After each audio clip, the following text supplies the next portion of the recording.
بسم اللہ الرحمن الرحیم۔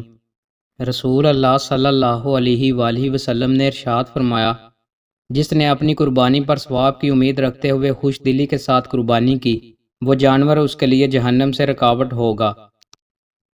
رسول اللہ صلی اللہ علیہ وآلہ وسلم نے ارشاد فرمایا، جب تم ماہ ذی الحج کا چاند دیکھ لو اور تم میں سے کسی کا قربانی کرنے کا ارادہ ہو تو اسے چاہیے کہ وہ جانور ذبح کرنے تک نہ اپنے جسم کے بال کاٹے اور نہ ہی ناخن تراشے۔ رسول اللہ صلی اللہ علیہ وآلہ وسلم نے ارشاد فرمایا، جو شخص ظلم سے بالشت برابر زمین حاصل کرتا ہے تو روز قیامت 7 زمینوں کا طوق اس کے گلے میں ڈالا جائے گا۔ رسول اللہ صلی اللہ علیہ وآلہ وسلم نے ارشاد فرمایا، جو شخص اپنے آپ کو بڑا سمجھتا ہو اور اکڑ کر چلتا ہو، جب وہ اللہ تعالیٰ کی بارگاہ میں پیش ہوگا تو اللہ تعالیٰ اس پر ناراض ہوگا۔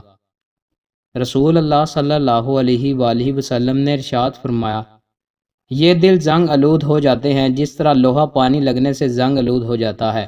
عرض کیا گیا، اللہ کے رسول، ان کی چمک کس طرح آتی ہے؟ رسول اللہ صلی اللہ علیہ وآلہ وسلم نے ارشاد فرمایا، موت کو کثرت سے یاد کرنا اور قرآن کی تلاوت کرنا۔ رسول اللہ صلی اللہ علیہ وآلہ وسلم نے ارشاد فرمایا، اللہ تعالیٰ کو تمام دنوں سے زیادہ عشرہ ذی الحج کے دنوں میں اپنی عبادت محبوب ہے، اور اس عشرہ میں ایک دن کا روزہ 1 سال کے روزوں کے برابر اور ایک رات کا قیام شب قدر کے قیام کے برابر ہے۔ رسول اللہ صلی اللہ علیہ وآلہ وسلم نے ارشاد فرمایا، شراب سے بچو کیونکہ یہ ہر برائی کی چابی ہے۔ رسول اللہ صلی اللہ علیہ وآلہ وسلم نے ارشاد فرمایا، جب کوئی شخص مجھ پر سلام بھیجتا ہے تو اللہ میری روح مجھ پر لٹا دیتا ہے، حتیٰ کہ میں اس کے سلام کا جواب دیتا ہوں۔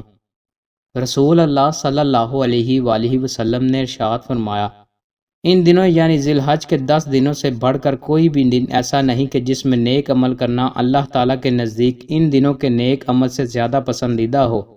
لوگوں نے پوچھا، اللہ کے رسول، اللہ کے راستے میں جہاد کرنا بھی نہیں؟ رسول اللہ صلی اللہ علیہ وآلہ وسلم نے فرمایا، اللہ کے راستے میں جہاد کرنا بھی اتنا پسند نہیں مگر جو شخص اپنی جان اور مال لے کر نکلے اور پھر لوٹ کر نہ آئے۔ دوستوں، مزید اچھی ویڈیوز کے لیے ہمارے چینل کو سبسکرائب لازمی کریں۔ بہت شکریہ۔